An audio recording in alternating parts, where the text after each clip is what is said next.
எல்லாருக்கும் வணக்கம். இப்போ நம்மளோட சப்ஸ்கிரைபர்ஸ் கேட்டிருந்தாங்க, நம்ம ரைசிங் க்ளோசிங் வீடியோ போடுங்க அப்படின்னு சொல்லி கேட்டிருந்தீங்க. நீங்கள் என்ன செய்றீங்க, வண்டியை ஸ்டார்ட் பண்ணிவிட்டு பிரேக்கை லைட்டாக பிடிச்சிக்கிங்க. பிடிச்சிட்டு ஆக்சிடென்ட் நிறையா கொடுக்காம லைட்டாக கொடுங்க, கம்மி பண்ணிக்கிங்க. லைட்டாக கொடுங்க, கம்மி பண்ணிக்கிங்க. லைட்டாக கொடுங்க, கம்மி பண்ணிக்கிங்க. இப்படி கொடுக்குறப்ப உங்களுக்கு அதிகமாக கொடுத்துருவோன்னு உங்களுக்கு பயமும் இருக்காது, கீழே விழுந்தோடும் பயமும் இல்லாமல் நீங்கள் காலை ஊண்டிக்கிடுவீங்க. இப்போ அதை தான் ஜோதிகா வந்து பண்ண போகிறாங்க. ஸ்டாண்ட் எடுத்துக்கிங்க, வண்டி ஸ்டார்ட் பண்ணிக்கிங்க. ஸ்டார்ட் பண்ணிக்கிங்க. இப்போ ஆக்சிடென்ட் லைட்டாக கொடுங்க கொடுங்க கொடுங்க. பிரேக்கை லைட்டாக லூஸ் பண்ணிக்கிங்க.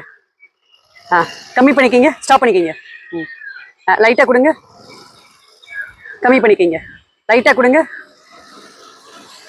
கம்மி பண்ணிக்கிங்க. லைட்டாக கொடுங்க, கம்மி பண்ணிக்கிங்க. லைட்டாக கொடுங்க, கம்மி பண்ணிக்கிங்க. நீங்கள் ஆக்சிடென்ட் கொடுக்குறப்ப எப்பயுமே பார்த்தீங்கன்னா உங்களோட முட்டி வந்து இந்த கோடுக்கு நேராக தான் இருக்கணும். ஆக்சிடென்ட் கொடுக்குறப்ப நிறையாவும் இந்த சைடு திருப்பிடக்கூடாது.